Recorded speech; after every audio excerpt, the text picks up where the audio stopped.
Good evening, friends. The sun is set, and I'm back with another tale from my collection. Now it's time to dim the lights if you dare, and let me take you into the night with a story I call Warfare. I used to love playing Warfare on my gaming console. Getting together with online friends, people I know only by their call signs, and having a good time shooting each other to rack up the kills. It was a blast, and I used to spend hours playing. Not anymore. I'm still playing, but not on a console. I'm playing in real life now, which is why I'm writing this, to warn the world of a new threat. Over the last year, a big company out of the capital was holding weekly war cons, wargame conventions, where we gathered to check out the latest games and even got to attend conferences to give input on how we would like the games developed. It was great. We dressed up in battle fatigues and carried homemade replicas of our favorite weapons. They gave us free food and drinks, and tickets to the war cons were free. It was like they were making so much money from the games that they did all this as customer appreciation to give back. The company that was hosting the war cons was also awarded the contract to train troops on our military bases. In fact, it was the money they made from the governments to train troops that was used to finance the making of the games. They said it was only right that they give back to the communities that were paying them. We heard this was also happening in several of the other smaller countries here in Europe as well. That was great, because we all have friends in the various countries we all play against. It bridges the distance between countries and puts aside political differences so we can just enjoy life. Then came the big announcement. Everyone who attended the war cons would get to take part in the beta test of the newest game. On the scheduled date, all you had to do was log into your Warfare online, and you got to download the newest game for free by entering your WarCon ticket number. It was a large download that took several hours, but when it was ready to go, it was awesome. It was an open world concept, and the first thing we all noticed was that scenarios looked remarkably like our home countries and cities, down to the smallest details. I guess that should not be too surprising, as we've seen this before with the highly popular auto theft games from the west coast of the United States. And, like those games, once you were in-game, you could ignore your mission directives and explore the world outside the combat zone if you wanted to. For the first couple weeks I played, I got almost no kills because I was too busy exploring the open world concept. It was amazing. I left the battlefield to travel across the neighboring country where the battle zone was, back to my country, and right to where I really live. It was like coming home after a day at uni. Right up my steps, into my building and my family's apartment. The first time I entered my home in the game, I actually got a little freaked out because it was exactly like coming home for real. Even things in my own room in the game were exactly as they were in real life.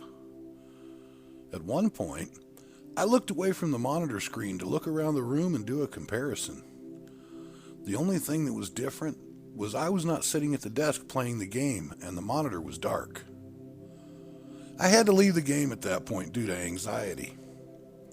I got to thinking, how could the game know what was in my room, in my home? Was it like this for everyone? I called up my good friend Antoine and asked if I could meet up with him in the dark place to discuss what I saw. He told me to come on over and we could talk later that evening. Antoine is by far the smartest person I have ever met. He understands technology like no one else, and I've always thought he would land a prestigious job once we finish uni. He has the ability to write code in several computer languages and knows how to build his own computers and other electronics. Really, he is a genius like those famous scientists we study. It seems he actually thinks code in machine languages because he can access anything he wants from a computer. I've seen him do these things from a cell phone. A cell phone! If he ever decided to be a hacker, he would be among the best. I knew if anyone could help me figure this out, he could. That evening, I went to see my friend in the dark place. He calls it the dark place because it's underground, and the walls are lined with lead, so it's impenetrable by any kind of electronic signal or even gamma rays. He says it's just a place to store his precious electronics, to protect them from potential electromagnetic pulses, as well as shielding him from anyone who wants to try to steal his technology. When he said it shielded his electronics from EMP, I asked if he worried about nuclear war. He laughed aloud and said no, before explaining that something as simple as a shorted power transformer exploding in a storm, or an older television set shorting out, could produce enough of a magnetic pulse to ruin electronics. Like I said, dude knows his stuff. I would have never thought of that. I once asked him where he got all the lead to shield the room. He smiled wryly and said simply, sailboats. I thought he was messing with me and said as much, but he insisted that the ballast keel on smaller sailboats is made from lead. He just went to a marine salvage yard on the coast and gathered lead from the keels. Pretty smart if you ask me. When I arrived at the dark place, he made me leave my cell phone in the outer room. I always wondered why. Since I got no signal in the dark place, what difference did it make? On this occasion, I was about to find out why without even asking. Once we were inside, he turned on the lights and sat back on a couch, offering me the other. So what brings you here tonight? He asked. Have you seen the new Warfare game? Yeah, it's pretty good. Another friend invited me in as a guest and I was checking it out, he said, taking a drink from his coffee. But with my studies, I don't have much time for it, so I'm not very skilled. On the rare occasions when I can play, I usually get slaughtered. Did you notice it's an open world game and how detailed it is? No, not really, he paused. Like I said, I rarely get time to play with school and my design work. Okay, let me fill you in, I said, and started to outline my observations and concerns to him. As I spoke, he started to see where I was going with this and got up to sit at his computer.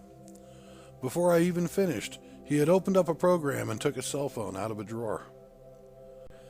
So I'm trying to figure out how the game makers could know what the inside of my bedroom looks like, I finished. He handed me the cell phone and told me to hold it up as if I were taking pictures without turning it on. Then he said to slowly turn 360 degrees and look at the computer monitor. I did as I was told and was amazed to see the computer screen fill up with the full view of the entire room. I looked at the phone and tried to unlock the screen, but it was off. I even pushed the button to power it up and verified it had been off. I powered it off again. Looking at my friend, I could not help but smile as I saw the smug look on his face. He pointed to the computer screen. "Watch this," he said, and pushed a button on the keyboard. I watched as a series of lines cross-hatched the screen and basically mapped out the entire room where we stood.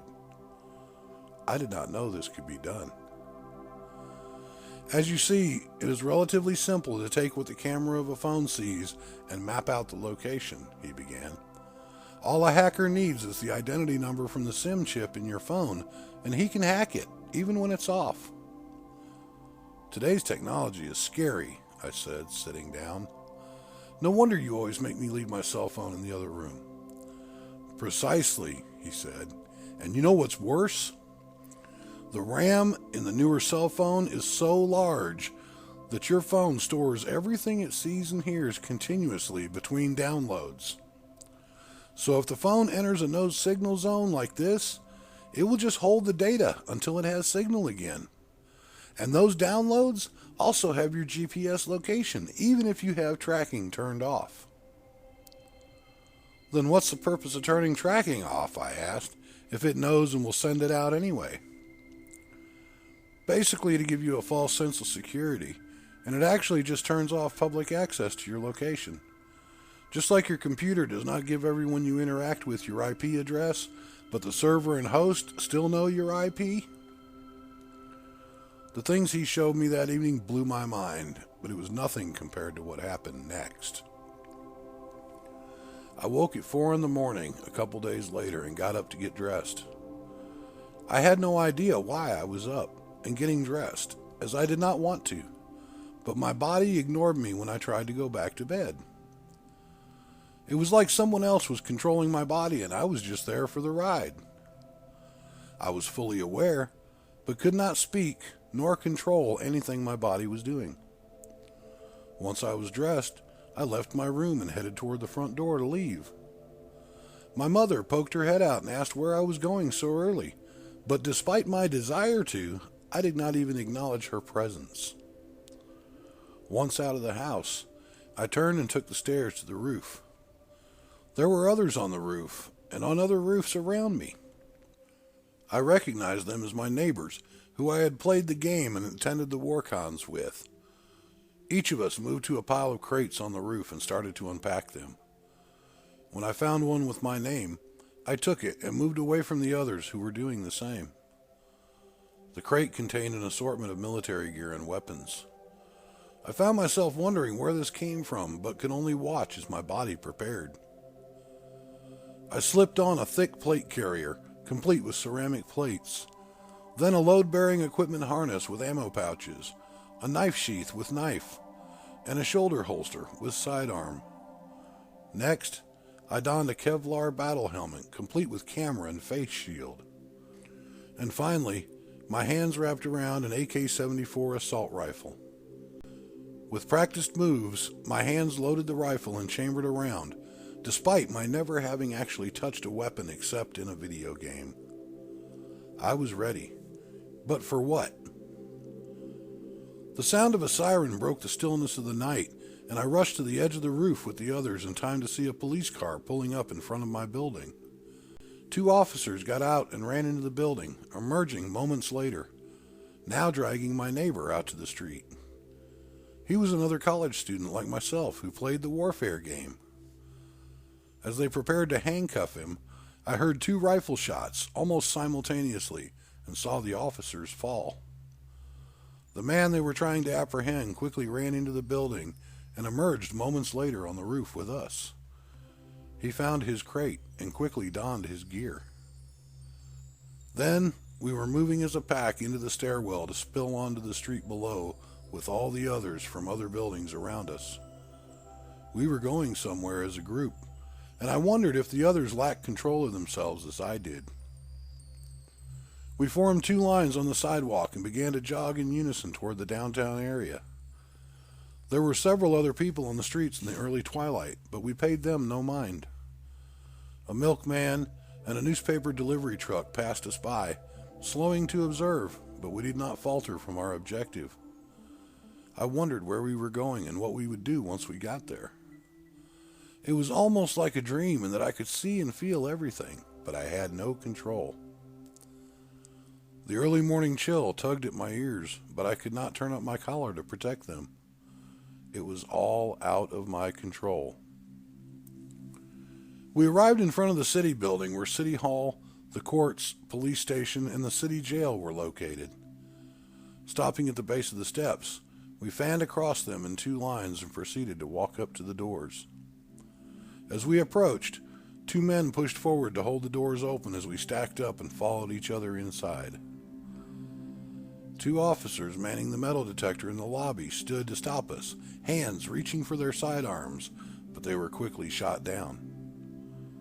What was happening? Why had we killed 2 police officers and now 2 guards?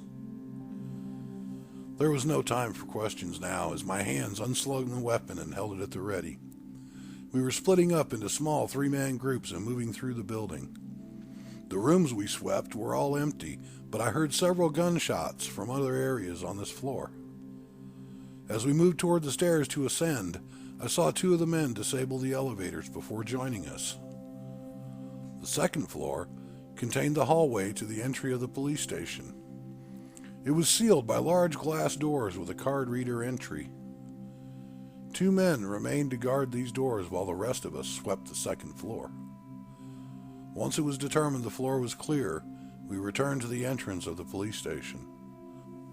One of the men placed a small plastic explosive charge on the glass, and we waited for the glass to fall before proceeding. Several officers, hearing the explosion, came running toward us. They were quickly gunned down. Quickly and without mercy, we swept through the police station, killing all until we reached the jail. Going to the cell gate controls, 2 of the men read from a note card one carried and opened the doors of those they sought. These prisoners were retrieved, while several more men dispatched the remaining prisoners. When it was done, we exited the building as a group, keeping the released prisoners among us for safety. Stepping outside, the first hints of dawn were showing on the eastern horizon. There was no light, but the faint purple sky promised to bring the sun soon. As we stood there in formation, several large troop trucks rolled up and the men began to load up. The prisoners were given crates containing the same gear as the rest of us, and they got into uniform. As the last man before me got onto the truck, I reached into my combat vest and pulled out a small card. On it was written instructions, and I showed it to the man who seemed to be our platoon sergeant, and he waved me off to complete my mission. I looked at the card briefly and jogged off to my destination. Now I realize it sounds like I'm doing all these things as if I'm in control, but I can assure you I was not. I had no idea of what we would be doing, nor any inclination to shoot police officers, but I did. I also had no idea why I was going to visit my friend, Antoine. My body was moving as if I was looking through someone else's eyes, and I had no control. Arriving at Antoine's home, I made my way into the house looking for him. When I did not find him on the main nor second level, I went to the basement. He was not in the basement either, but I could see the door to the dark place was open. Holding my weapon at the ready, I approached the dark room slowly. As I neared the door and poked the rifle in ahead of myself to look around, someone grabbed the rifle and pulled me into the room. The door slammed behind me as I tripped on a table, and I rolled over onto my back to see Antoine raising a large machete over his head to strike me. I threw the gun aside, raising my hands in the air, and screamed. "Antoine, no!" I screamed. "It's me, Yuri, your friend. Please don't hurt me." I was shocked to hear my own voice, and also at the realization that I once again had control of my body. I heard a loud explosion from somewhere in the city, and Antoine looked behind him as if to see what was blown up. When he turned back, I was sitting upright with tears in my eyes. What was happening? How had I come to this? He lowered the machete and held it at his side. "Yuri, what are you doing here?" "I don't know," I said, and explained to him what happened to me since waking. I took the card from my pocket and showed it to him. "I don't know why your name and address is on here, but after the city hall, I was directed to complete this objective. Then I found myself here with you." "And you had no control?" Antoine asked. "None," I stated. "I could only see what was happening, as if I was doing it, but had no control over my body nor voice, until I got here, and you pulled me in this room." "You were sent here to kill me, not take me with you," Antoine said, matter of fact. "While I am going to college with you, I already have a position with state security. That is why I have access to so many new technologies. I understand them and can easily work with them, so the government hired me to try and defeat them in order to make them better." I looked at him dumbfounded. I had no idea, and we had been friends since before primary school. We actually met in daycare when we were toddlers, and our mothers left us there to go work in the city. "There has been talk of controlling people with nanites, microscopic robots that can latch onto the brain and act as remote control devices," he said.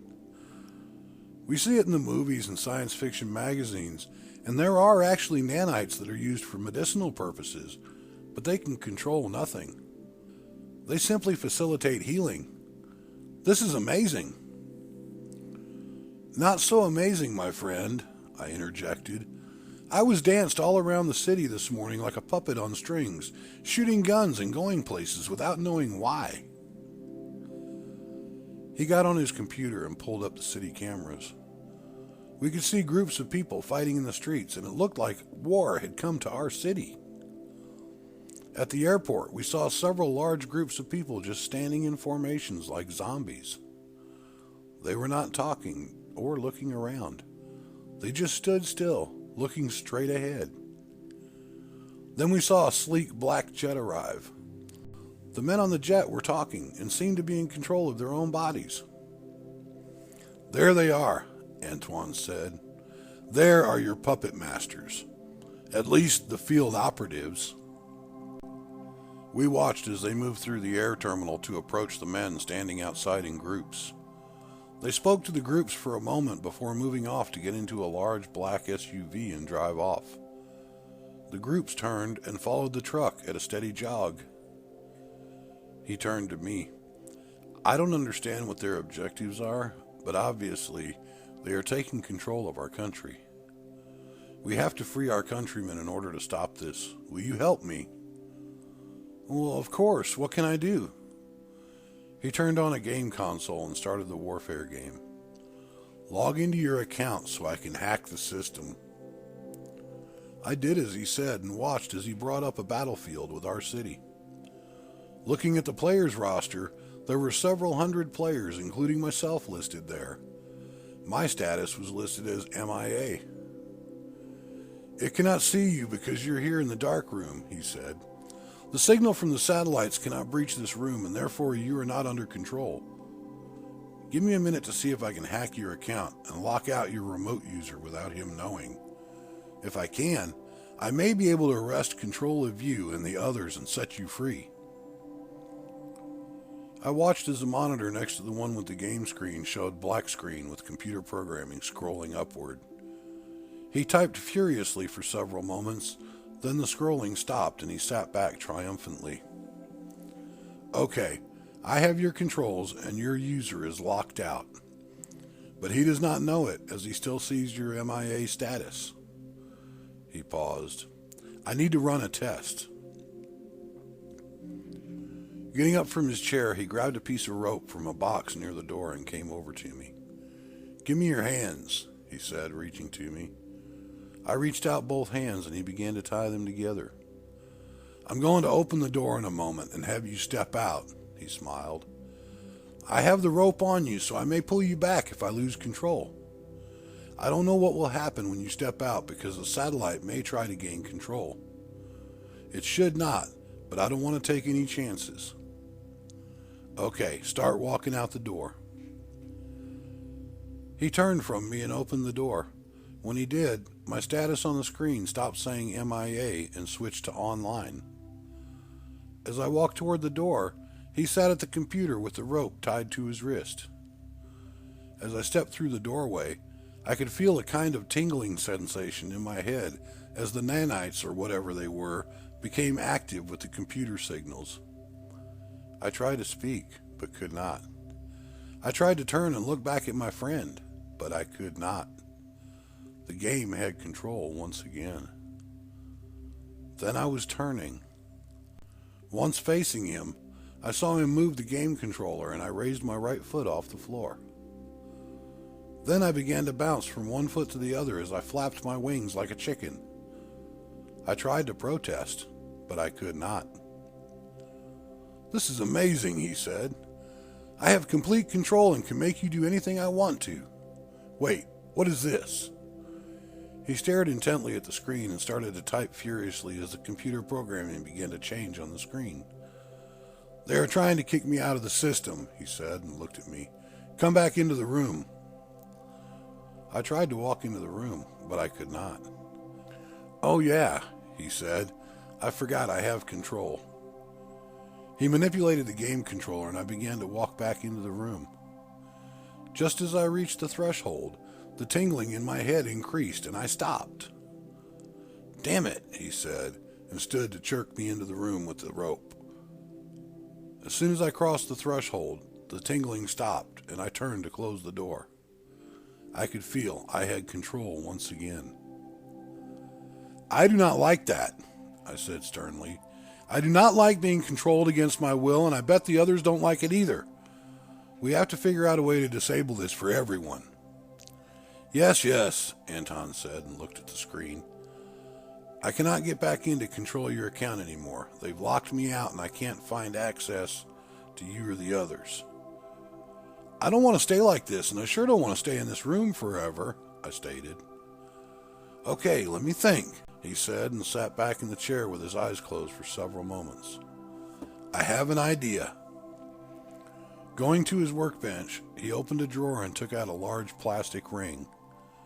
Then from another drawer, he took out a large silver cylinder with connectors on one end. "Okay, this is a degaussing ring," he said, holding the plastic ring up. "It is used to realign the particles on a television cathode ray tube, but it can also realign the data on any magnetic recording, such as videotapes. It is not nearly as powerful as an electromagnetic pulse, but I think if I use this ignition coil from a car, I can build up enough of a charge that when the coil discharges about 30,000 volts across the coil of the ring, it should make a large enough pulse to at least damage the nanites in your head." "Will it hurt?" I asked, unsure. "No, not at all," he paused. "Well, the magnetic pulse won't hurt. You might feel a thump in your chest like you do with heavy bass music, but that's all. The nanites, on the other hand, I don't know. I think they will just turn off and eventually your body will flush them. But I guess there is a chance they might short out and make a few sparks. I have no idea what that may do to you.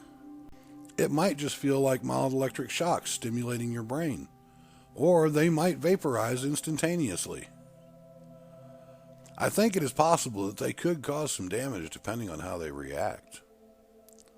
"Well, let's get on with it," I said. "You know I always say freedom or death." I grinned to try to hide the fact that I was scared to death. I have complete trust in my friend's knowledge, and am sure he will save the day for me and all the others who are trapped like I am. We woke to be unwitting pawns in someone else's war games. It was time to take back our freedom. I watched as he cut the power cord from the degaussing coil and wired the ignition coil to it. Then he wired in a momentary contact switch before stepping onto a chair and hanging it from the ceiling on wires. He had me sit in the chair and adjusted the height so the ring hung like a halo just above my eyes. Then he plugged it in. "It will need to charge for a few minutes, and then I will activate the ignition coil with the switch." He sat on a chair in front of me. "When I flip the switch, the built-up charge in the ignition coil is going to send a jolt of about 30,000 volts into the degaussing coil, creating a large magnetic field. When the ignition coil is out of charge, the voltage will drop suddenly and should create a large magnetic pulse and hopefully bye-bye nanites. You ready?" I took a deep breath and closed my eyes for a moment. If this worked, then he would be able to find a way to recreate the effect on a large scale in order to free a couple hundred men. When I opened my eyes, I heard a loud banging on the dark room door and someone shouting outside. "Damn it! I was afraid of that," he said. "I think they downloaded your location from the satellite when you were outside the room. If we're going to do this, we got to do it now." I looked at the door where the banging continued and back to my friend. I slowly nodded my head for him to proceed. I hope this works, and will not hurt too bad. Wish us luck. Thank you for spending your time with me. Tell me what you think in the comments, and I'll be sure to join the conversation. That's all for now, but I'll be back again soon with another story, just for you. Until then, sleep well.